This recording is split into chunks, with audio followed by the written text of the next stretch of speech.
네, 이번 시간에는 행정법의 법원과 행정법 관계의 당사자를 살펴볼 건데요. 행정법 관계의 당사자가 더 간단하니까 세 번째, 3. 행정법 관계의 당사자 이렇게 되어 있죠? 그거 먼저 보겠습니다. 행정법 관계의 당사자는 요 놈이에요. 국가, 지방자치단체, 공공단체, 공무수탁, 사임. 우리가 싸워야 될 상대. 근데 이게 왜 중요하냐면 상대를 정확하게 지적해야 되죠. 잘못한 놈 따로 있고 총알밭이 따로 있고 이러면 안 되잖아요. 그래서 어느 놈을 상대로 우리가 콕 집어가지고 너야 하고 지정을 해줘야 되는지 그 지정을 하는 당사자가 피고가 되는 겁니다. 피고가 행정 주체가 되는 것이죠. 자, 보겠습니다. 보시면 이제 행정법 관계의 당사자, 행정법 관계의 당사자 주체와 객체, 상대방은 사인이나 공공단체가 될 수 있다. 행정 주체는요, 국가, 공공단체, 이 공공단체가 지방자치단체하고 이제 기타 이제 협의회 공공단체로 또 나누어지죠. 아, 이렇게 나누어지는구나 라는 정도만 아시면 될 것 같고요. 공무수탁 사이는 자연인, 법인 이렇게 보시면 되고, 행정의 객체, 행정의 주체는 행정작용, 행정권한을 행사하는 주체를 말합니다. 행정객체는요, 행정객체는 누가 되죠? 행정객체는 바로 우리가 되죠. 우리가 되죠. 그리고 사인 공공단체, 지방자치단체가 있습니다. 국가가 우리한테, 국가가 지방자치단체한테도 어떤 행위를 할 수가 있어요.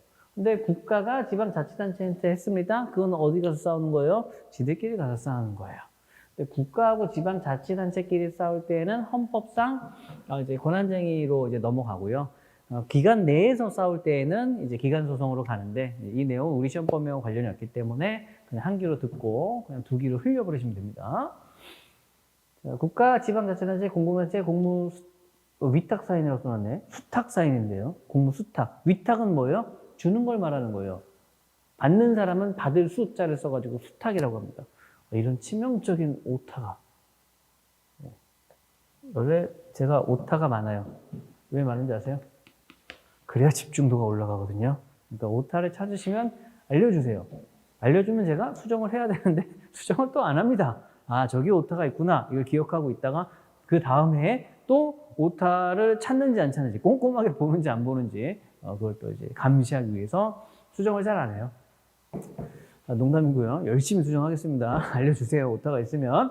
자, 공무수탁 사인이고요. 자, 국가하고 지방자치단체 상식으로 한번 볼까요? 국가. 국가는 상식적으로 보게 되면 누구를 칭하는 걸까요? 국가는 정부를 칭하는 거죠. 국가는 정부를 칭합니다. 그럼 정부라고 하면 가장 위에 대통령이 있고요. 국무총리가 있고요. 각 부가 이렇게 쭉 있습니다. 그러면 이제 뭐 행정안전부, 기획재정부를 제일 먼저 써야 되겠죠? 기획재정부, 행정안전부, 국토교통부, 그리고 뭐 보건복지부, 뭐 이제 고용노동부 등등등 해가지고 이제 여러 개가 있을 수 있어요. 그 중에 최고는 기재부. 왜 기재부가 최고로 힘이 세죠? 돈을 좌지우지하니까, 국가 행정을 좌지우지하니까, 국가 재무를 좌지우지하니까 기재부가 힘이 제일 쓰고요. 행정안전부는 이제 과거로 치면 이제 내무부가 되는데요. 행정안전부가 지방자치단체를 아마 관장을 할 겁니다. 그래서 끝발이 좀 있어요. 국토교통부는 뭐 하려 그러면 국토교통부예요. 국토를 관장하는 거예요. 국토와 교통을 관장합니다. 뭐 개발이든 뭐든 토지를 이용하는 것은 전부 다 국토교통부로 가는 거예요. 그 끝발이 또 굉장히 이제 세겠죠. 이렇게 3대장. 3대장이 이제 최고 이제 끝발을 갖고 있고요. 국무총리는 이제 여러 가지 뭐 이제 어떻게 보면은 이제 대통령 밑에서 모든 이제 업무를 총괄하는 이제 그런 직이 되겠죠. 국무총리가 또 이제 중요한 게 경제권을 또 이렇게 판단해가지고 잘 검토하죠. 제일 셉니다. 정부는 이렇게 되는 거예요. 이렇게 된다. 그래서 정부라고 하면 대통령이 있고요. 그 다음에 각 국무총리와 각 부가 있다. 정부는 이렇게 구성된다라고 생각을 하시면 되고요.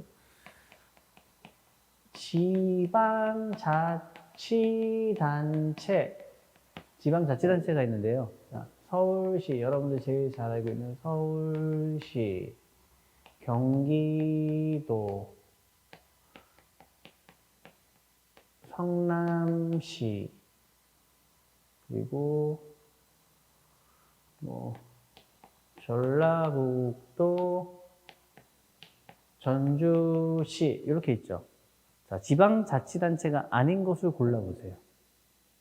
지방자치단체가 아닌 성남시요? 왜요?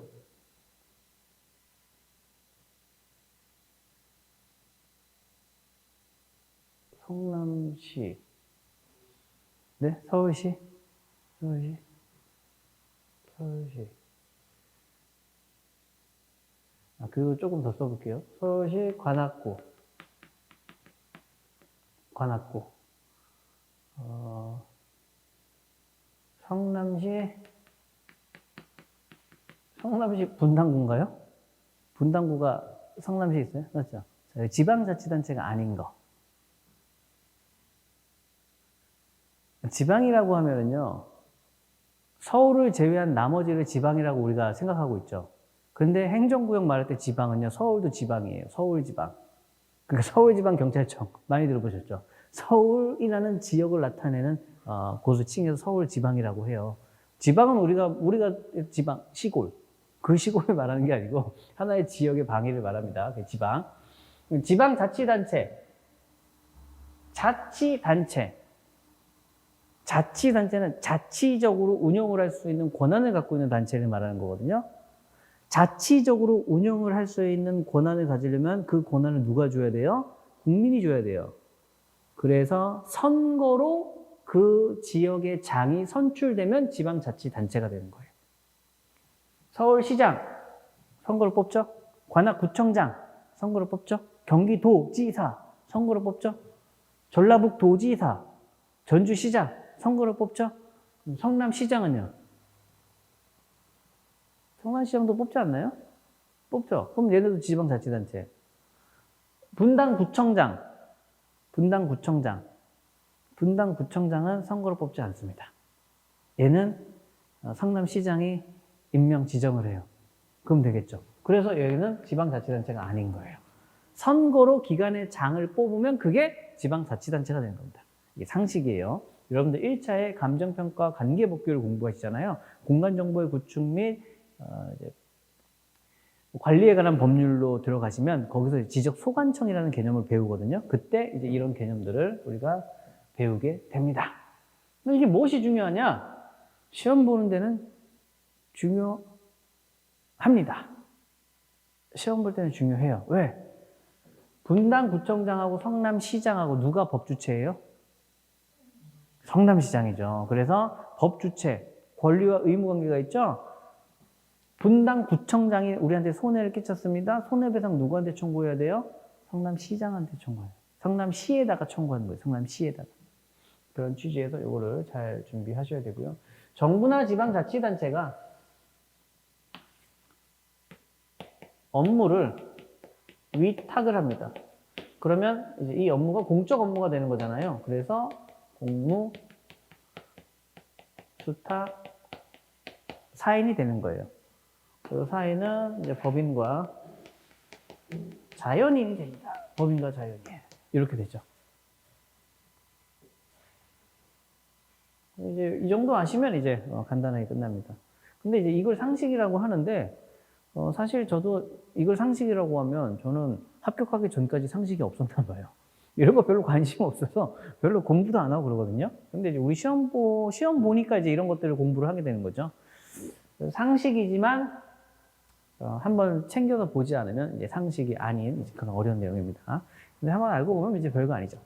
자, 그렇게 해서 이 행정법 관계 당사자는요, 국가, 지방자치단체, 공공단체, 공무수탁 사인, 요렇게를 행정주체라고 표현을 하고, 행정개체는 이러한 어떤 권한 행사의 상대방이다라고 보시면 될 것 같습니다. 자, 다시 이제 2번으로 넘어오셔가지고 행정법의 법원입니다. 행정법의 법원. 자, 요거는 지우겠습니다. 행정법의 법원은 왜 공부해야 되죠? 행정법의 법원. 행정법의 법원. 법원이라고 쓰면 건물을 말하는 게 아니고 법의 존재 형식을 말합니다. 추상적으로 법의 존재 형식. 그러니까 법의 존재 형식은 어디에서 중요해요? 위법성 판단과 관련돼서 중요합니다. 위법한지 안 한지를 판단하는 기준이 되는 거예요. 법대로 해! 그렇게 법대로 해라고 말할 때 그 법이 행정법의 법원이 되는 거예요. 자, 보겠습니다.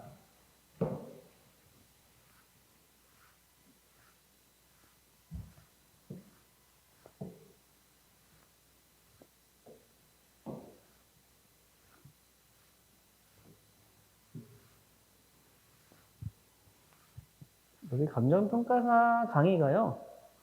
여러 강의 중에서 가장 원시적인 미가 있어요. 빔 프로젝터 안 쓰고요. 전자칠판 사용 안 하고요. 순수 노가다로 한 땀 한 땀 적어서 한 땀 한 땀 해가지고 여러분들 자료를 드립니다. 그 이유는요. 양도 많고요. 자료를 뭐 이렇게 해가지고요. 양이 너무 방대해서 시각화 시켜가지고 표출하기가 거의 불가능한 시험이에요. 그래서 타 시험은 막 빔 쏘고 못 쏘고 막 비주얼적으로 화려하게 막 하지만 우리 시험은 그게 불가능합니다. 예. 그래서 한 땀 한 땀 수작업으로 모든 게 이루어져요. 자, 보겠습니다. 행정법의 법원이라 그래서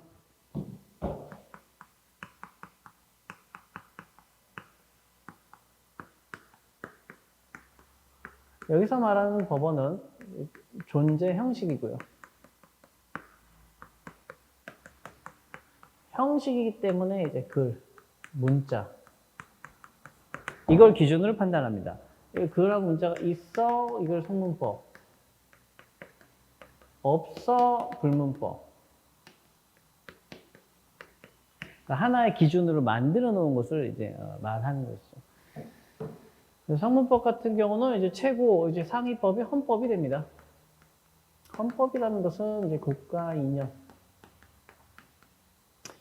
이념과 어떤 모든 국민이 잘 살기 위한 이제 기본 방향을 설정해 놓은 것이죠.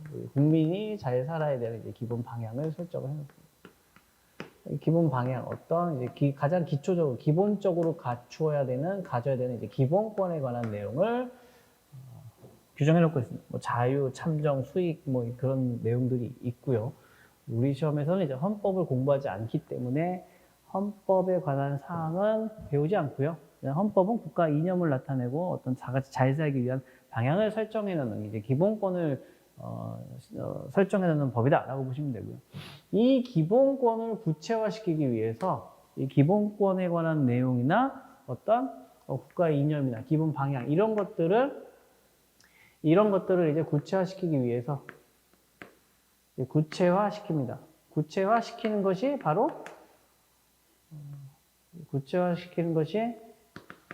각 개별법이 되는 거예요. 각 개별법. 모든 국민의 재산권은 보장된다. 모든 국민의 재산권, 재산적 가치 있는 권리를 어떻게 보장할래? 그럼 재산권의 내용부터 해야 되겠죠. 구체화시킨 각 개별법은 이게 이제 민법하고 행정법으로 크게 이제 공법으로 나누어지는 거예요. 민법하고 공법으로 나눠지면서 이제 공법은 또 이제 뭐 사회법이라든지 뭐 이제 보건법이라든지 뭐 일단 뭐 수용법이라든지 기타 여러 가지 분야, 경찰권이라든지 환경법이라든지 여러 분야로 또 세분화 시켜가지고 또 이제 다양한 무수히 많은 법들이 나타나게 됩니다. 그러면서 이제 헌법에서 이렇게 이제 국회에서 법률을 정해라라고 이제 규정을 하고요. 그래서 국회에서 만든 법률이 먼저 생기게 되고요. 법률에서 또 이제 위임을 줍니다. 누구한테 위임을 줘요? 정부한테, 국가한테 위임을 줘요. 대통령하고 각 부, 총리하고 각 부한테 위임을 줍니다. 우리가 커다란 기준을 만들었으니 세부적인 사항은 너희들이 만들어! 라고 얘기를 하는 거예요. 그게 시행 규칙입니다. 시행령이라는 것은 대통령이 만든다라고 해서 대통령령이라고 부르고요. 각 부에서 만든다 해서 각 부령이라고 합니다. 그런데 각자는 빼고요. 그냥 부령이라고 아시면 되고. 이렇게 두 개를 합쳐서 우리는 법규명령이라고 해요. 법규명령. 그리고 이 법과 이 령을 합쳐서 우리는 법령이라고 합니다. 법령. 그래서 흔히 이제 뉴스나 인터넷 기사 같은 거 보면 법률, 법령 뭐 이런 식으로 나오잖아요. 법률이라고 하면 이 국회에서 제정한 헌법 규정에 따라서 국회가 제정한 법률을 말하는 것이고요. 법령이라고 표현을 하면 법률과 법률의 위임에 따라서 시행령과 시행규칙까지 포함하는 것을 법령이라고 합니다. 법령에 반하냐, 법률에 반하냐, 이제 이렇게 내용에 따라서 원칙은 이제 엄격하게 구분을 해야 되는데, 법률에 반한가라고 해도 이제 이것들을 다 따르는 것이죠. 그러면 이제 이 법령의 특징은 뭐냐? 그 내용이 국민을 구속합니다. 이걸 대외적 구속력이라고 해요. 이걸 대외적으로 국민을 구속한다라고 해서 이렇게 얘기를 합니다. 이게 성문법이라고 보시면 돼요. 이게 성문법. 그럼 불문법은 이제 어떤 것들이 있느냐? 불문법은 이제 판례, 관습, 법의 일반 원칙, 그리고 조리. 이렇게 있습니다. 조리는 상식이라고 보시면 돼요. 상식.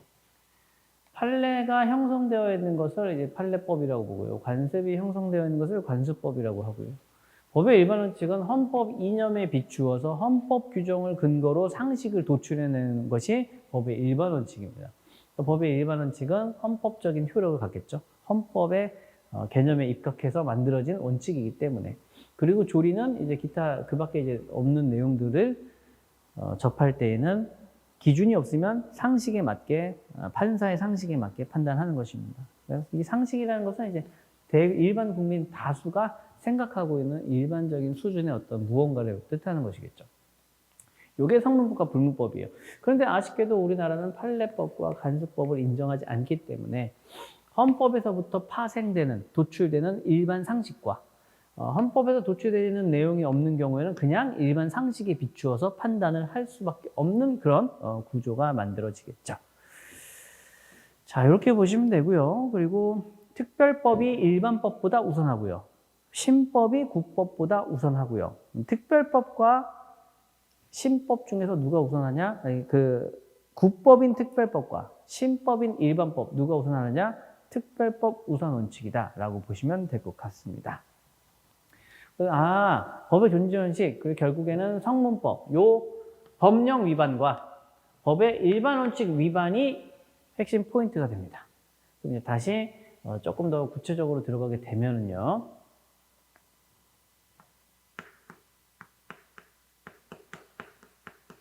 아까 일반작용법하고요, 개별작용이 있었잖아요. 행정작용에는요, 일반작용과 개별작용이 있었습니다. 개별작용은요,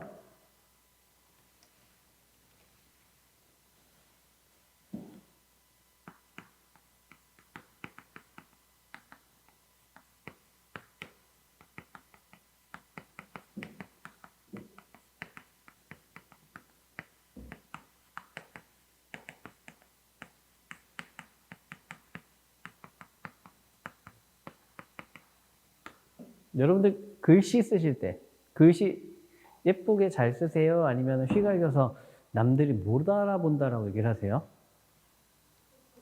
예쁘다. 그러면 답안지 쓸 때 장점이 80%, 단점이 20%. 80%의 장점은요, 수천 부의 답안지를 채점하는데 글씨가 불명확하면 눈의 피로도가 올라가요. 피로도가 올라가면 어때요? 화가 나겠죠. 화가 나면 어떻게 돼요? 이 화가 답안지로 표출이 됩니다. 영향을 줄 수밖에 없어요. 하지만 표면상으로는요, 아무리 화가 나도 이것은 답안지에 영향을 주지 않습니다 라고 얘기를 하겠죠. 사람인지라 심리적으로 영향을 줄 수밖에 없어요.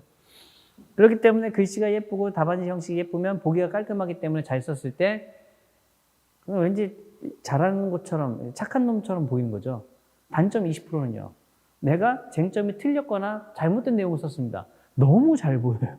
너무 잘 보여서 너 잘못했네? 이게 너무 한눈에 보자마자 쓱 들어옵니다. 그래서 좋은 거 80, 안 좋은 거 20이에요. 그럼 이제 글씨가 좀 휘갈겨서 좀 잘 못 알아보겠다. 그럼 그때는 어떻게 들어가요? 그때는 이제 측정할 수 없지만 글씨를 휘갈겨 써도 채점자는 어느 정도 다 알아봅니다. 알아보고 판독하고 해석을 하려고 그래요. 한글로 썼는데 해석을 해야 되는 그런 불상사가 생길 수도 있겠죠. 그때 이제 피로도가 올라가기 때문에 이제 마음속에서 하면서 3점을 줘도 되는데 2.5점만 준다든지 2점을 줘야 되는데 1.5점을 준다든지 그런 일들이 생길 수 있겠죠. 그럼 이제 답안지에 쓰였을 때 좋은 글씨와 나쁜 글씨는 기준이 뭐냐?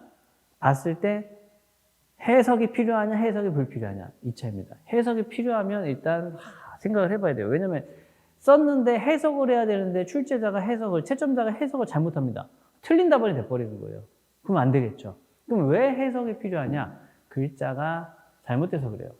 그럼 이제 가장 대표적으로 이제 여러분들 한번 보세요.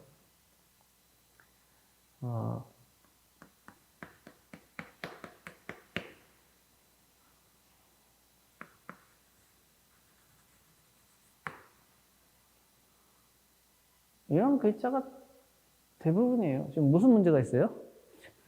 1번하고 2번하고 무슨 문제가 있어요? 1번에서 잘못된 점.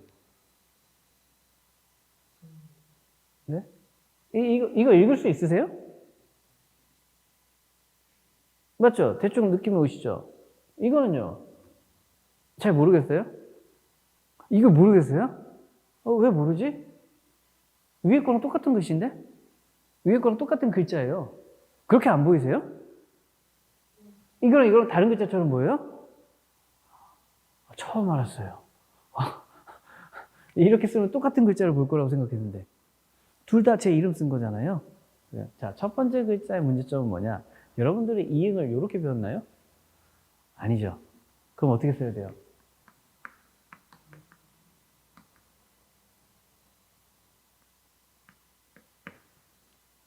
이러면 얘보다 얘가 쉽게 눈에 띄죠.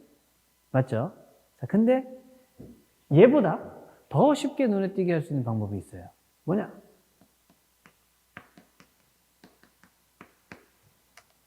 차이점 아시겠어요? 이게 글씨 못 쓰는 건 아니고요. 알아보기 힘든 가장 첫 번째 유형이에요. 이응이 너무 작아요. 이응이 작으면 전체적인 글자가 어떻게 됩니까? 이상해 보이죠? 왜 이상해 보이는 거예요? 한글이 우수하다 그러죠.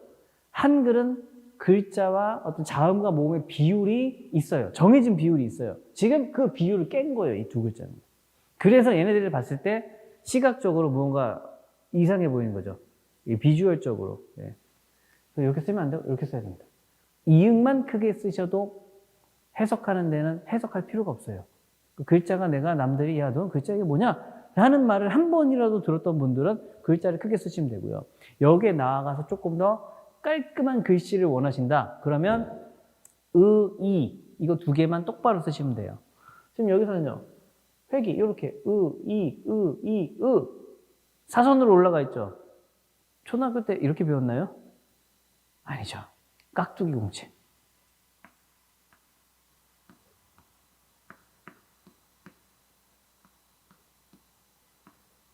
이렇게 배웠죠. 이렇게 쓰면 가장 쉽게 알아볼 수 있는 글자가 되는 거예요. 그래서 왼쪽보다는 이거나 이거 정도를 쓰시면 되고요. 자, 두 번째 유형의 문제점. 지금, 자, 여러분들 이거 못 알아보셨다 그랬어요. 제가 알아볼 수 있게 한번 작업을 해볼게요. 한번 보세요.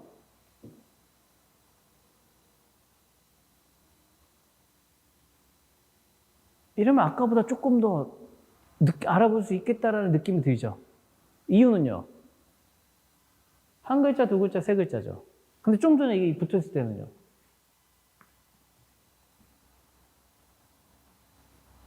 한 글자예요, 두 글자예요, 세 글자예요, 이게? 자, 이게 가장 안 좋은 글씨. 붙여 쓴다. 한 글자인지 두 글자인지 세 글자인지 몰라요. 이건 해석이 필요해요. 해석이 필요해요. 그래서 이렇게 쓰시는 분들은 최소한 이렇게 끊어서 주는 연습을 하셔야 되고요. 첫 번째, 글자 끊는 연습하시고요. 그 다음은요. 자음하고 모음을 정확하게 구분해서 써라. 이것만 쓰시면 글자는 다 해결됩니다. 근데 마음이 급해서 막 개발, 세발. 과거 시험 보면은요. 출제자 채점표에 있어요. 글씨는 왜 이렇게 개발, 세발이나. 그런 표시가 있어요. 이런 글자가 엄청나게 많았어요. 그래서 이렇게 이응만 크게 쓰셔도 되고요. 니은하고 이응하고 리을하고 디귿 이렇게 4개만 크게 쓰셔도 글자 쓰시는 데는 문제가 없고요. 의하고 이만 이것만 똑바로 쓰는 연습을 하세요. 근데 이게 사실 똑바로 쓰는 게 되게 힘들어요. 왜? 지금 저도 똑바로 쓰려고 했는데 이게 똑바로 쓰려고 썼는데 좀 기울어졌잖아요.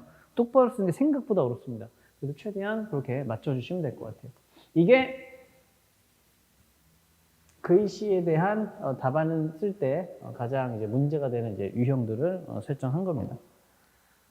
공부를 얼마나 오래 했으면 이런 것까지 분석을 하고 또 연구를 해가지고 우리 한글 깍두기 공식 있죠. 교본문고 광화문에 있는 본점에 가가지고 초등학교 1학년, 2학년, 3학년이 보는 깍두기 글씨 연습하는 교재를 다 뽑아가지고 분석을 하고 연구를 했더니 문제의 원인은 한글의 아름다운 비율을 내 마음대로 써가지고 세종대왕이 만들었을 때 그 비율하고 달라지는 거예요. 그러니까 못 알아보는 거죠. 그래서 그런 것들을 알아볼 수 있게 써주시면 되고요. 자, 공익사업을 위한 토지의 취득 보행하는 문제, 이거 개별자금법이고요. 그리고 부동산, 가격, 공시에 관한 법률, 감정평가 및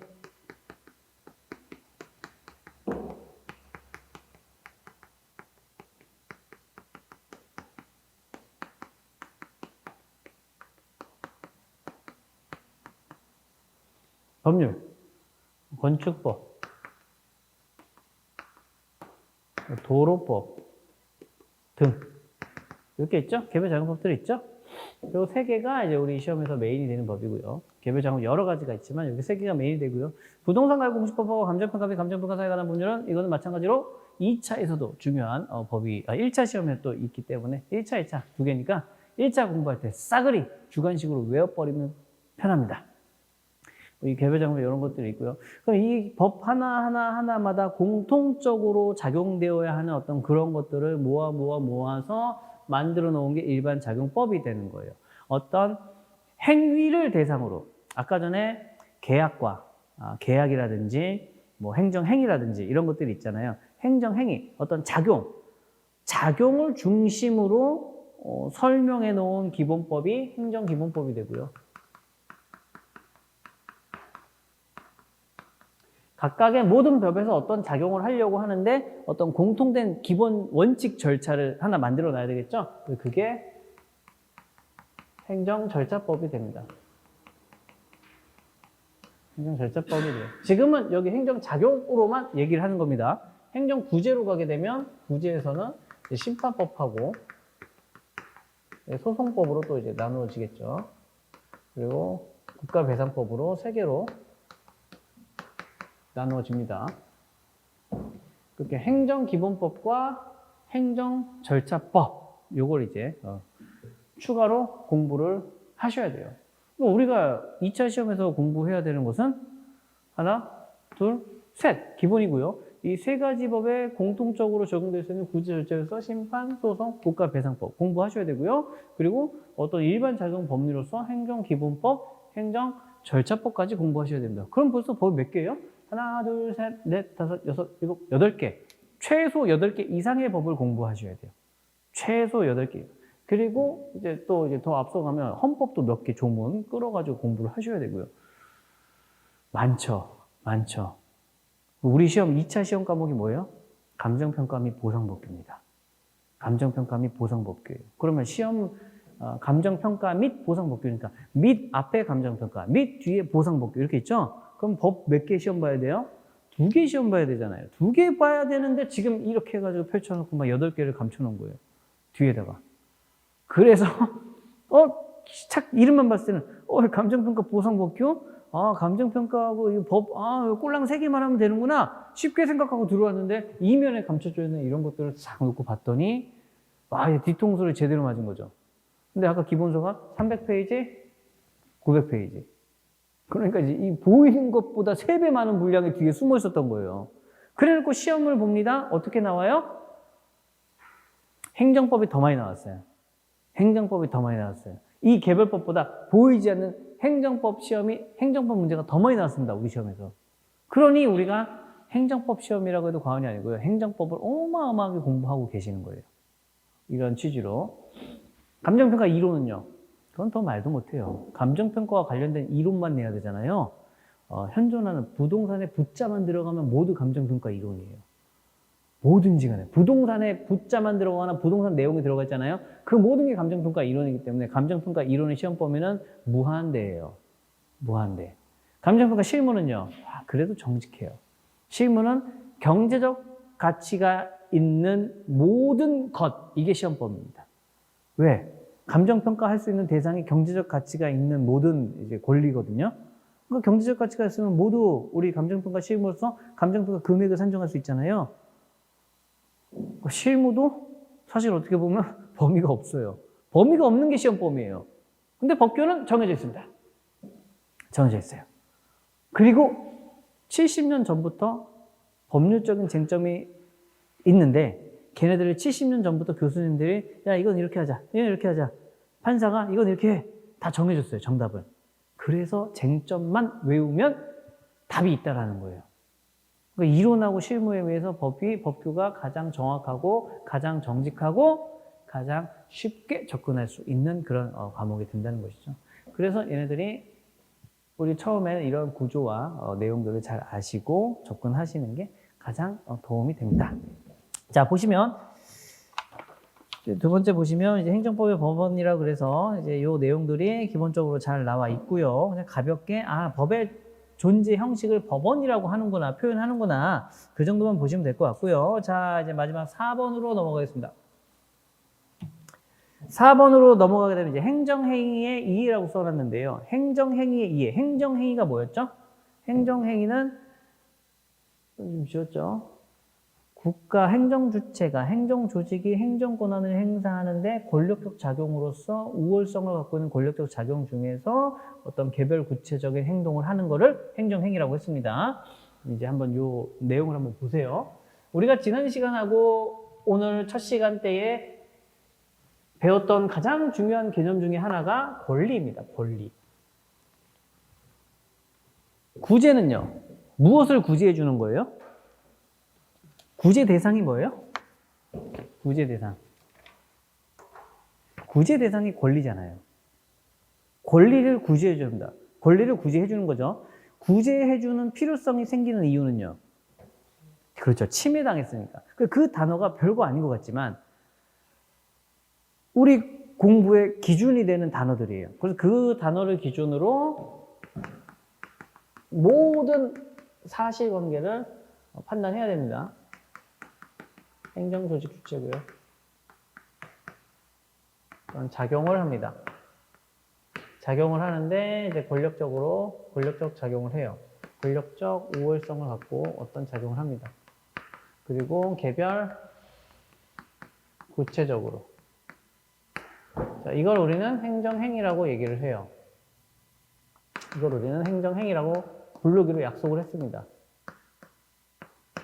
행정행위. 그래서 이 행정행위의 개념은요, 조금 더 구체적으로 우리가 개념 정의를 하면 행정청이 행하는 구체적 사실에 관한 법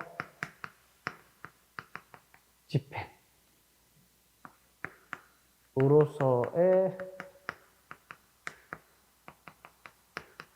권력적 단속행위. 다 외우셔야 됩니다. 그래서 기본 단어예요. 우리 우선순위 쟁점 정리와 미니 법전에 나와 있는 개념에 숫자 1이라고 써 있을 거예요. 이제 이런 거 다 외우셔야 되거든요. 행정청에 관한 구체적 사실에 관한 법 집행으로서의 권력적 단독행위입니다. 권력적 단독행위이기 때문에 이제 우월성이 있죠. 우월성.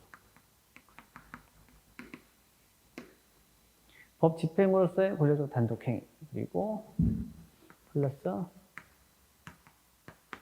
국민의 권익에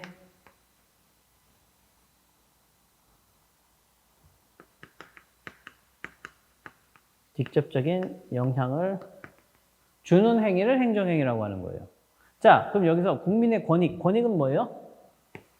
감정평가사 권익감정평가법인, 권익감정평가법인의 대표는 권익감정평가사이다. 무슨 말인지 아세요? 권익이라는 이름을 갖고 있는 사람이 감정평가사 시험에 합격을 해가지고요. 권익감정평가사예요. 감정평가 법인을 차렸는데 권익감정평가사 법인입니다. 권익감정평가사 법인의 대표 감정평가사는 권익감정평가사이다. 이해하셨죠? 저희 법인에 있었는데 소형법인 차려서 나갔는데, 자, 권익이 무엇의 줄임말이에요? 그렇죠. 권리와 이익. 권리와 이익에 영향을 미치는 행위. 그리고 플러스 의무. 의무도 권리와 이익에 영향을 미칠 수 있겠죠. 좀 비슷한 유형으로 책무라는 단어를 좀 들어보셨는지 모르겠는데, 책무하고 의무하고 차이. 책무와 의무.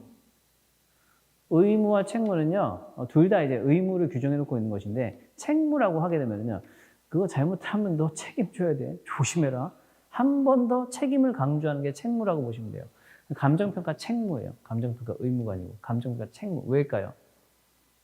내가 얼마야? 라고 하는 순간 내가 찍어준 숫자로 모든 경제적 행위가 이루어져야 되는 것이기 때문에, 얼마야? 라고 했는데 잘못 찍었으면 잘못된 경제 행위가 이루어지면서 많은 국민들이 피해를 보겠죠? 그래서 너 잘못하면 책임져라. 민사, 형사, 행정상 책임을 져야 됩니다. 수수료 100만 원 받고 책임져야 되는 범위는 막 한 1억, 10억, 100억 막 이렇게 올라갈 수가 있어요. 그러니까 어마어마하게 큰 책임 의무를 준수해야 되는 것이죠.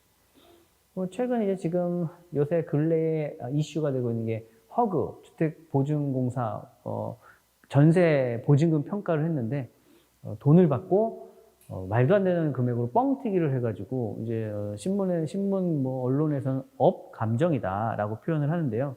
그거 해가지고 지금 이제 징계가 줄줄이 나올 거예요. 그래서 이제 업계 잘못한 사람은 벌을 주겠다. 이제 사회 정의를 실현시키겠죠. 그래서 감정평가사 시험에 합격하시면 감정평가사 협회가 만든 윤리 강령과 윤리 규정을 준수하셔야 되는데, 윤리 강령의 첫 목적, 감정평가사로서의 목적에 뭐가 있냐면 세계 평화에 이바지한다는 게 있어요. 세계 평화. 국가 경제 발전과 세계 평화에 이바지한다라는 강한 윤리 강령을 만들어 놨고요. 우리 감정평가사법에서는 협회가 만든 윤리 강령을 따르고 준수해야 된다고 써 있는 거예요. 그러니까 여러분들이 국제 평화, 세계 평화에 이바지하지 않으면 법 위반이 돼 버리는 거예요. 그러니까 해외 나가서도 세계 평화를 위해서 이제 다양한 활동과 좀 잘 행동을 하셔야 되겠죠. 자, 행정청이 하는 국제사실에 관한 법 집행을 권력 단독행위죠. 이게 행정행위고요. 핵심 포인트는 이거예요.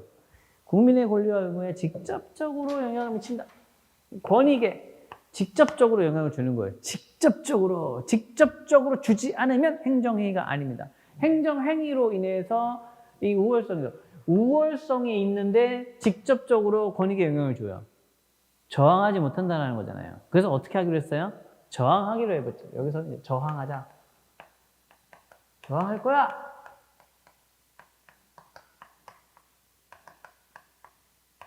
그래서 항고소송입니다. 그럼 항고소송의 대상은 누가 되는 거예요? 행정행위가 대상이 되는 거예요. 행정행위가 아닌 건 대상이 아니겠죠. 항고소송, 그러니까 행정행위를 대상으로. 이것을 우리는 이제 행정행위를 또 다른 표현으로 처분이라고 합니다. 심도 있게 들어가면 이제 행정행위하고 처분하고 또 같은 개념이냐 아니냐, 같도 달러 나 이거 가지고 치고 먹고 싸우거든요. 저희 시험에서는 전혀 의미가 없습니다. 그래서 그냥 행정행위 이꼴 처분이라고 생각을 하시면 됩니다. 이제 우리 시험에 맞게 필요한 부분만 골라서 잘 들으시면 돼요. 자, 그럼 이제 다시 우리 이 프린트를 가볍게 싹 보겠습니다. 박스가 있죠. 주체, 행정청, 구체적 사실, 법을 집행, 법효과, 권력행위, 공법행위 이렇게 나와 있죠. 박스가 있죠. 그 밑에 행정행위 이해. 자, 1 보겠습니다. 세무서장이 2020년 소득세를 부과한다. 2. 장관이 업무 위반을 이유로 자격을 취소한다. 3. 시군구청장이 건축허가 신청에 대한 허가를 한다. 마사회가 A 기수에 대한 기수 면허를 취소한다. 군의관이 신체 등이 현역 판정을 한다. 음주운전자를 제명한다. 자, 이런 행위들을 해요. 국가든 누구든 이런 행동들을 합니다. 1번부터 6번까지 옆에 박스를 가리시고 행정행위에 해당하는 걸 한번 느낌적으로 한번 골라보세요. 시간은 제가 한 2분 정도 드려볼게요. 여기서 행정행위라고 딱 보여주세요. 행정행위는 뭐예요? 이건 행정적인 하는 구체적 사실이라는 법 집행으로서의 권리적 단독행위면서 국민의 권익에 직접적인 영향을 주어야 한다. 그러니까 개념적으로 여기에 해당하면 행정행위가 되는 것이고 여기에 해당하지 않으면 행정행위가 아닌 것이죠. 행정행위에 해당하면 항고소송으로 권리보호를 받을 수 있는데 행정행위가 아니면 항고소송으로 권리보호를 받을 수 없습니다. 이게 굉장히 중요해요. 한번 찾아보세요. 여기서 감각적으로 딱딱딱딱 해가지고 나는 이거 같은데 해가지고 만약에 정답을 다 맞췄잖아요? 그러면 나는 운빨이 있는 사람이에요. 그럼 어디로 가야 돼요? 빨리 로또 사러 가야죠.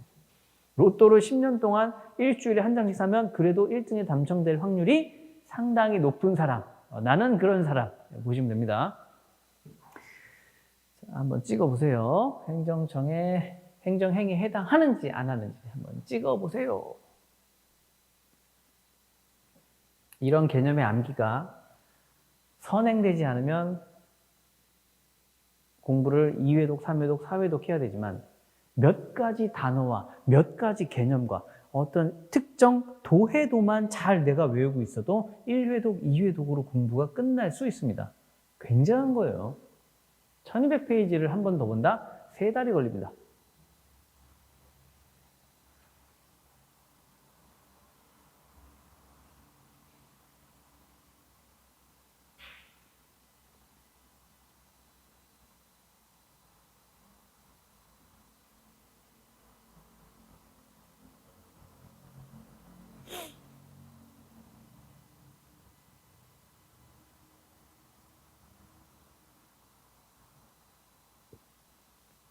이게 원래 칼라로 색깔이 입혀져 있는 건데요. 지금은 흑백으로 나왔네요. 자, 세무서장이 2020년 소득세를 부과한다. 주체는 세무서장이죠. 세무서장 행정청인가요? 세무서장은 행정청이에요. 이제 국세청이죠. 구체적 사실. 2020년 소득에 대해서 뭘 하는 거예요? 법을 집행하는 거예요. 법은요? 소득세법에 따라서 세금을 부과하는 행위를 집행한 거죠. 법 효과는요? 세금을 내야 되는 의무가 부과됩니다. 권력행위는요, 우월성이에요. 세금 납세 의무가 있잖아요. 우월적 지위가, 우월성이 인정됩니다. 공법행위냐? 민법이 아니니까 공법행위죠. 공법행위죠. 네. 자, 장관, 행정청이죠. 업무 위반, 구체적 사실 업무 위반이죠. 업무 위반에 대해서 뭘 하겠다라는 거예요? 자격 취소를 하겠다는 거예요. 근데 법치주의니까 법대로 해야 되죠? 법대로 해야 되니까 자격법, 각 자격을 규정하고 있는 자격법이 됩니다. 법 효과는요, 자격이 취소되니까 그 자격, 권리, 지위가 소멸되는 거예요. 우월적이죠. 저항하지 못해요. 이런 행위죠. 그래서 공법입니다. 그리고 이 자격법, 각 자격증을 규정하고 있는 법은 사인의 이익을 위한 것보다는 그 자격 제도를 유지하고 그 자격 제도에서 달성하고자 하는 목적을 이룸으로써 공동체 구성원 전체가 잘 살고자 하는 목적을 실현시키는 거기 때문에 공익이에요. 구청장, 지방자치단체죠. 행정청에 해당합니다. 건축 신청, 구체적 사실이고요. 법은요, 건축법을 기초로 해서 허가하는 행위를 합니다. 이것은 법 효과는 뭐예요? 건물을 지을 수 있는 자연적 자유를 회복시켜주는 거예요. 자연 회복인데 자유 회복이라고 하나 또 수정해 주세요. 자연 회복이 아니고 자유 회복입니다. 자연적 자유 회복이에요. 법 효과에 자연 회복이라고 써 있잖아요. 자연적 자유 회복입니다. 원래는. 자유 회복이라고 쓰셔도 되고요. 건축 허가해 줄 때 우리 의사 안 물어보고 지가 판단해서 알아서 하잖아요. 그래서 이거 우월성이 있습니다. 자, 마사회 기수면허 취소는요. 마사회는 공기업이에요. 공기업이기 때문에 일단 행정청이 아니죠. 기수면허를 취소합니다. 마사회법에 따라서. 기수면허를 취소하는데 일단 주체 자체가 행정청이 아니기 때문에 마사회법은 어떤 말과 관련된 사람들의 어떤 내용을 규정하는 것으로서 사법으로 봅니다. 우리랑 상관없죠. 자, 군의관, 군인, 신체 등위 판정을 합니다. 병역법에 따라서 군인이 신체 등위를 판정해요. 그래서 현역 결정을 합니다. 자, 공법행위냐? 병역법은 공법입니다.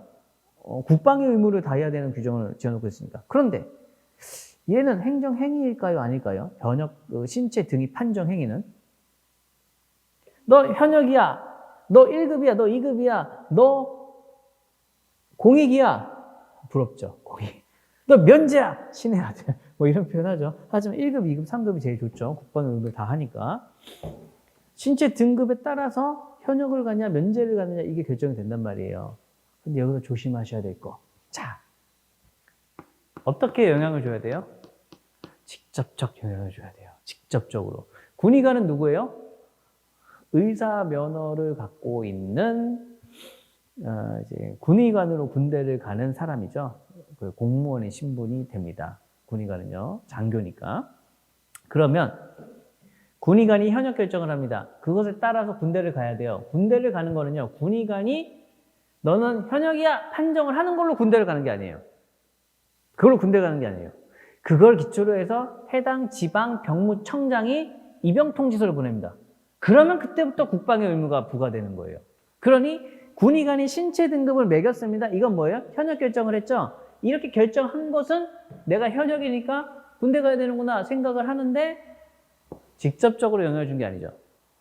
맞죠? 직접적으로 영향을 주는 건 누구예요? 병무청장의 입영 고시예요.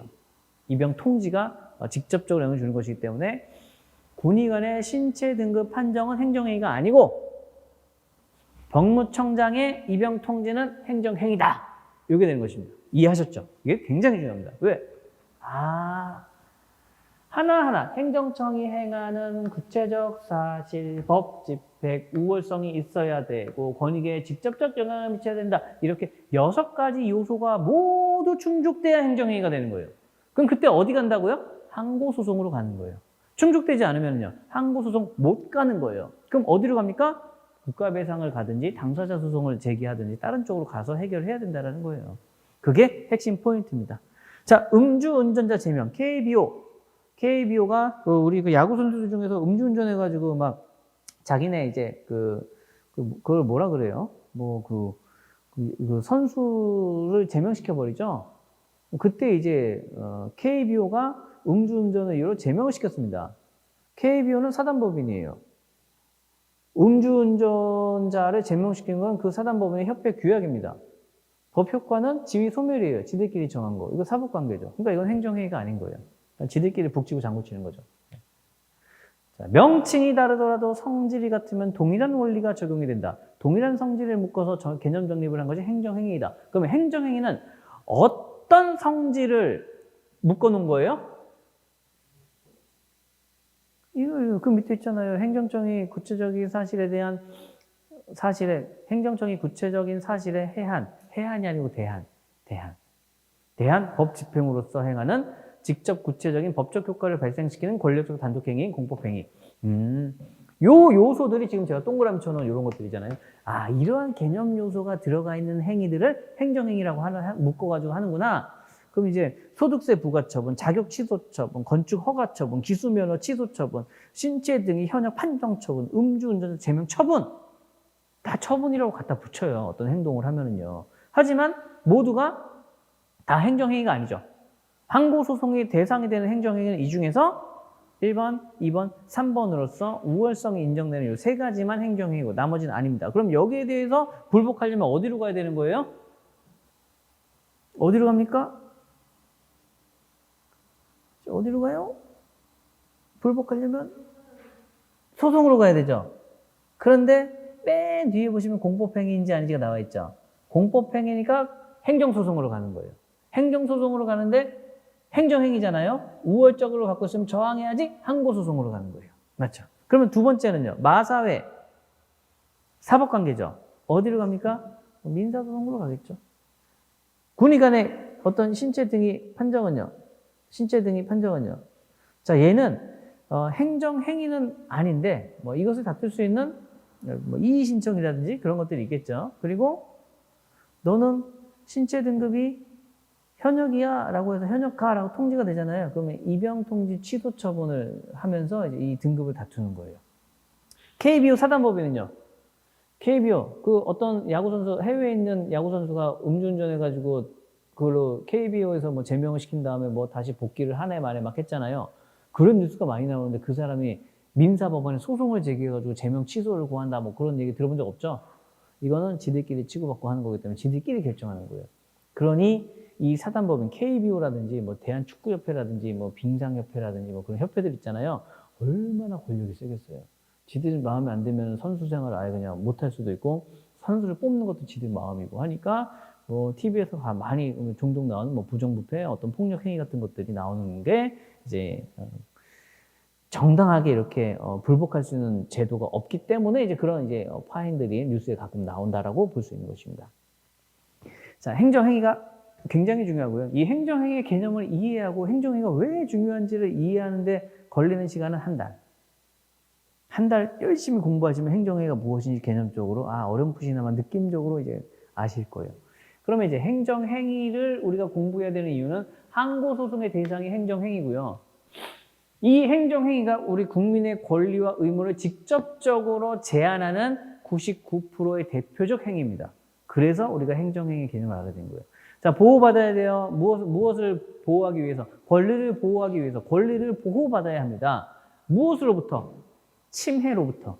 권리 보호를 유발시키는 대표적인 침해 행위가 바로 행정행위가 되는 거예요. 그러니까 이 행정행위를 구별할 수 있어야 되겠죠. 행정행위는 항고소송으로 구제받을 수 있습니다. 행정행위가 아닌 건 다른 수단으로 구제를 받거나 구제 대상이 아닐 수도 있어요. 사실행위는 법률관계와 관련이 없는 행위를 사실관계라고 하잖아요. 그렇기 때문에 사실관계는 구제 대상이 아니니까 처음부터 논하지 않는 것이고요.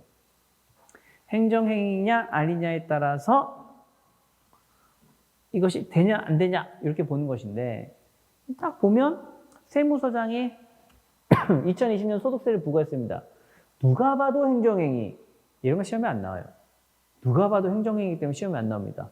근데 봤을 때 아리까리하거나 원래 행정행위가 아니어서 항고소송의 대상이 아니지만 항상 예외와 돌연변이가 있잖아요. 그런 놈들은 행정행위로 태어나지 않았지만 항고소송의 대상이 될 수 있는 예외적인 경우로 해당할 수 있는 거예요. 누가 봐도 행정행위로 인정할 수 있는 99.9% 행정행위로 인정할 수 있는 놈들이 나올까요? 예외사항이 나올까요?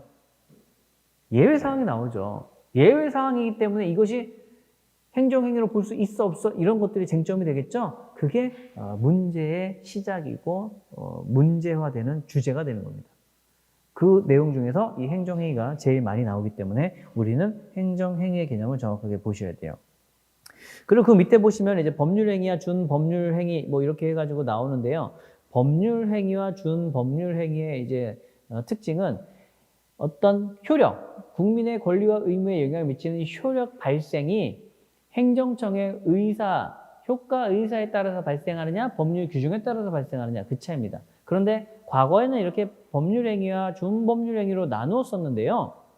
지금은 법률행위든 준법률행위든 국민의 권리와 의무에 영향을 미치는 효과가 발생하기 때문에 굳이 이렇게 구별할 필요가 없다라고 해서 요새는 법률행위와 준법률행위를 구별하지 않습니다. 그런데 여기 보시면 이제 하명, 허가, 면제, 특허, 인가대리, 공정통지, 수리, 확인 이렇게 총 10가지가 있는데요. 행정행위 중에서도 이 행정행위라고 하면 위에서 1번, 2번, 3번 소득세 부과, 자격 취소, 건축 허가 요거 3개 있죠. 요게 이제 행정행위였는데 얘네들도 소득세를 부과한다. 과징금 납부, 과징금 1억을 내시오. 이런 식으로 의무를 부과하는 행위들이 있을 수 있잖아요. 그런 것처럼 얘네들도 이름은 다르지만 성질이 같은 것들을 또 모아가지고 정의하다 보니까 하명, 허가, 면제, 특허, 인가대리, 공정통지, 수리, 확인 이렇게 10가지의 개념으로 또 유형을 나눌 수 있다는 거예요. 행정행위가. 행정행위는 국민의 권리, 행정청이라는 구체사실에 관한 법 집행으로서의 국민의 권익에 직접적인 영향을 미치는 권력적 단독행위다. 이게 되는데 이게 다시 하명, 허가, 특허, 하허면 하허, 허가, 면제. 특허, 인가, 대리. 공통수화. 공정통지 수리 확인. 10가지의 개념으로 또다시 그 국민의 권리에 직접적으로 영향을 미치는데 직접적으로 영향을 미치면서 성질이 또 10개로 나누어진다는 거예요, 크게. 그래서 이 개념을 다 외우셔야 됩니다. 하허면 특인데 공통수확 이렇게 외우시면 돼요. 제 기억으로는 이 공통수학이 행정법 교과서에는 공통수학으로 순서가 안 나와 있거든요. 제 기억으로는 제가 이걸 공통수학으로 해서 제일 먼저 순서를 바꿔서 앞글자를 따서 외우기 편하게 그렇게 썼던 걸로 기억을 해요. 이게 10년 전 이야기거든요. 근데 지금은 모든 교재에 다 공통수학으로 다 이렇게 순서 바꿔가지고 하더라고요. 그래서 앞서 수업 시간 때 제가 말씀드렸잖아요. 제 강의를 보고 많이 벤치마킹을 해서 얘기를 합니다. 그래서 이 자료 어디서 본 것 같은데 다 제 자료에서 따갖고 온 거예요. 그래서 믿고 보시면 됩니다. 자, 명령적 행위, 형성적 행위 이런 내용들을 아직 모르셔도 되고요. 하명은 뭐예요? 의무 부가 행위. 영업을 정지하세요. 영업하지 마세요라고 영업 정지 의무가 부과 되죠. 이런 걸 하명이라고 하는 거예요. 하명이 행정행위의 99%의 주제를 이룬다라고 생각을 하시면 될 것 같고요. 허가, 자유권 회복입니다. 자유권 회복. 허가는 자유권 회복이에요. 영업 허가, 건축 허가 뭐 이런 것들인데요. 그럼 자유권 회복이라는 건 무슨 뜻이냐? 사람이 갖고 있는 기본적인 자유를 말하는 거예요. 너 하고 싶은 거, 내가 하는 거, 뭐든지 움직이는 거 그런 것들은 허가가 되는 거예요. 그런데 네 맘대로 했더니 남한테 피해를 줄 수 있잖아. 그러니 남한테 피해 주지 않는 거야 라는 것을 나한테 증명해봐. 그거 증명하면 내가 그거 해도 된다고 허락해 줄게. 이렇게 약속을 한 거예요. 그게 허가예요. 헌법에서 규정하고 있는 직업 선택의 자유.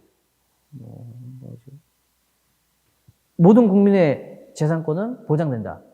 재산권 보장 원칙.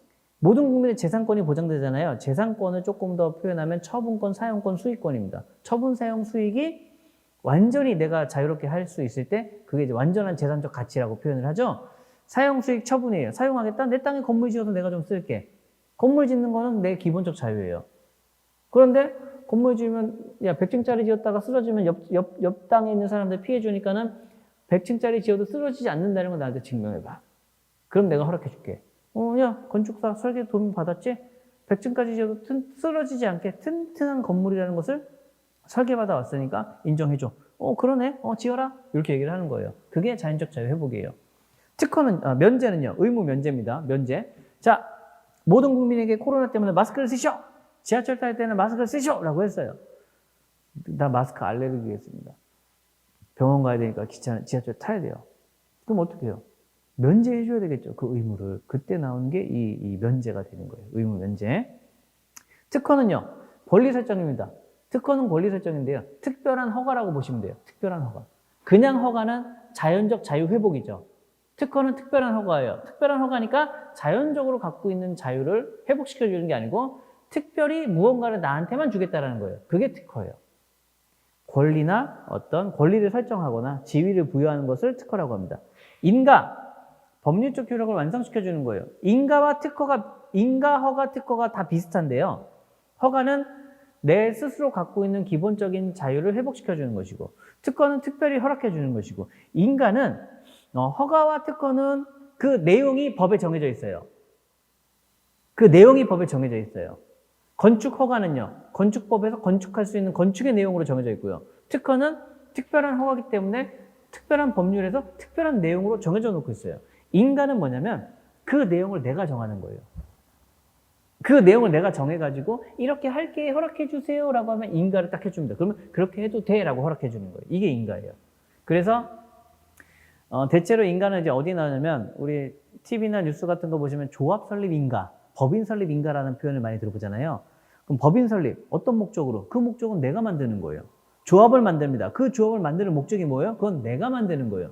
내가 그 내용을 만들어서 허락해 주세요 라고 하면 허락해 줄게. 그거를 인가라는 단어라고 쓰는 거예요. 대리, 제3자 행위를 행정기관이 대신해 주는 것을 대리라고 말합니다. 어렵지 않죠? 공증, 우리 지나가다 보면은 구청 앞에 보면 이렇게 공증, 상담, 해가지고 막 써 있잖아요? 공증. 법률 관계를 공적으로 증명하는 행위입니다. 통지, 특정 사실을 알려주는 거. 수리, 타인의 행위를 적법한 행위로 받아들여줍니다. 수리는요, 신고에 대응하는 말인데요. 신고를 하면 수리를 합니다. 신고는 뭐냐면 알려야 할 의무예요. 어떤 행위를 했을 때는 반드시 알려주세요. 우리에게 알려주세요라고 행정기관이 정보를 수집하기 위한 목적으로 기본적으로 의무를 부과합니다. 그러면 야, 여기 있어. 알려달라. 야, 이런, 내가 200제곱미터 이하의 건물을, 2층짜리 건물을 지었을 때는 건물을 지었다라는 것을 너한테 알려달라면 건축신고를 해요. 그러면, 지었구나. 알았어. 내가 잘 체크해 놓을게. 이게 수리예요. 신고해서 알려준 것을 유효한 것으로 받아들이는 행위. 이게 수리입니다. 확인은요, 법률관계의 존부, 있어, 없어, 정부, 맞아, 틀려. 그걸 확인하는 행위를 확인행위라고 하는 거예요. 여러 가지 국민의 권리와 의무에 직접적으로 영향을 미치는 행위를 수많은 행위들이 있지만 그 수많은 행위들을 다시 카테고리로 유형으로 구분을 해봤더니 하허면, 특인대, 공통수확 이렇게 10가지의 개념으로 나올 수 있겠구나 라고 볼 수 있는 거고요. 그게 영업정지 허가, 예방접종 허가, 광업허가, 어업허가, 조합설립인가, 공매처분, 수용제거, 부동산 등기, 대집행, 계고, 자기관계 신고, 도로가 결정 등등등 이런 식으로 처분의 이름이 있는 거예요. 행위의 이름이 있는 거예요. 자, 오른쪽에 EX로 있는 거 있죠? 요건 행정행위 이름이고요. 행정행위의 이름이고요. 좌측에 있는 하워면 특인대 공통수학은요. 이 EX, 행정행위의 성질을 나타내는 겁니다. 유형. 행정행위 유형. 그러면 영업정지, 영업허가, 예방접종, 면제 이런 것들은요. 행정행위죠. 얘네들은 공통적인 성질을 묶어서 개념으로 만들어 놓은 게 이런 것들을 지칭해서 만들어 놓은 게 행정행위고 얘네들의 하나하나가 행정행위 중에서 어떤 유형에 해당하는지를 구분해 줘야 되겠죠. 네. 너무 많아서 이렇게 카테고리를 분류했더니 이게 되는 거예요. 왜 카테고리를 분류했느냐? 행정행위, 행정적인 구체사실이나 법 집행으로서의 권력적 행위 요거 하나만 있어도 해결이 되는데 왜 구분을 해놨냐? 구분을 해야 학문적으로 할 일이 생깁니다. 그래야 교수님들이 연구도 하고 연구비도 받고 이렇게 생활하실 수 있는 거잖아요. 그런 취지에서 이렇게 하나하나씩 이렇게 해주는 거예요. 그리고 이렇게 함으로써 어떤 행위의 개념이 세부적으로 정립이 되면서 어떤 분쟁이 생길 것들을 예방할 수 있는 학문적인 목적을 달성하는 것이고 분쟁이 생겼을 때 이렇게 연구된 개념을 우리가 살펴보면서 과연 구제 대상이 맞는지 틀린지를 조금 더 디테일하게 확인하면서 실생활에 적용할 수 있다는 것이죠. 그래서 이런 부분으로 인해서 이렇게 세분화되면서 우리를 괴롭힙니다. 세분화되면 될수록 우리가 괴로워요. 해야 될 게 많기 때문에. 그래서 이 행정행위의 이해가 굉장히 중요한 기본 개념이기 때문에 행정법의 개관에서부터 이 행정행위의 이해까지 살펴보시면 되는데 가장 중요한 것, 첫 번째 페이지의 행정법 개관이 제일 중요합니다. 이 행정법의 기본 개념과 개관의 형태를 정확하게 외워주시는 것이 우리 공부의 1단계고요. 그리고 이것이 쟁점화시켜서 나온 것이 바로 이 한 장짜리에서 여기 쟁점 써가지고 작은 것이 제일 작은 것이 따따따따 나와 있는 거 있죠? 이게 제일 두 번째입니다. 자, 그리고 이거는요. 글씨가 너무 작아요. 어떡하죠? 인터넷 무료 강의이기 때문에 들어가셔서 자료를 이걸 다운 받으신 다음에요. 출력하실 때 A3로 출력하시면 종이가 커집니다. 그러면 글자도 크기 때문에 A3로 출력하셔가지고 책상에다 딱 붙이세요. 그리고 항상 공부 시작하기 전, 공부 끝날 때 그냥 무엇이 됐든 한 글자라도 보세요. 눈에 익혀주셔야 됩니다. 그렇게 한 달, 두 달 익혀주시면 간단히 되고요. 자, 행정법 개관에 관한 요 내용은요. 그냥 외워주세요. 묻지마 암기. 이해하면 이해하고 외우고 이해 못했으면 이해될 때까지 외우면 됩니다. 그러면 3달 안에 이해가 되기 때문에 그렇게 봐주시면 될 것 같아요.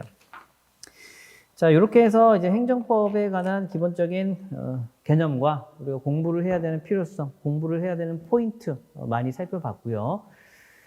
꼭 외워주세요. 꼭 외워주시고, 자, 이렇게 해서 행정법의 기본적인 개관은 마무리를 하도록 하고요. 다음 금요일, 다음 주 시간에는 이제 개별법의 개관을 통해서 개별법 같은 경우는 이 뒤에 보시면 미니 법전이라고 해서 여러 가지 조문들이 있습니다. 개별법의 전체적인 도해와 개별법의 필수적인 규정을 이 교재를 통해서 확인할 것이기 때문에 교재를 꼭 지참해 주시고요.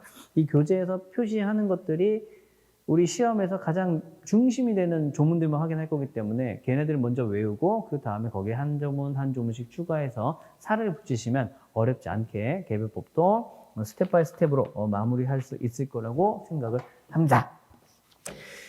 가장 합격을 빨리 하는 지름길은 외워야 될 거 잘 정해서 집중해서 외워서 답안지에 쓸 수 있는 분량으로 잘 축약해서 정성 들인 글씨로 써서 채점자가 알아볼 수 있고 쟁점을 맞추기만 하면 합격입니다. 그 첫 단추가 우리가 이제 개념 암기와 과목의 이해이기 때문에 충분히 많은 시간 할애하셔가지고 기본 도에도 꼭 200% 이상 철저히 외워주시기 바랍니다. 했는데 공부가 잘 안 되면 이 말 또 기억하셔야 되죠? 여러 번 반복해요. 귀에 딱지가 생길 때까지. 하지만 절대 딱지는 생기지 않아요. 여러 번 반복합니다. 공부가 안 되면 뭐 하셔야 돼요? 인문 강의 보세요. 놀지 마시고 인문 강의 보시면 됩니다. 그 인문 강의를 한 2번, 3번 보시다 보면은 이해가 되실 거고요. 이런 내용들을 본 강의 때에도 수차례 반복을 할 거기 때문에 열심히 들으시고 보기만 해도 대충 70% 이상은 암기가 될 것이기 때문에 열심히 끝까지 완주하시기 바랍니다. 자, 오늘은 여기서 마치고요. 다음 주 금요일 날 뵙겠습니다. 고생하셨습니다.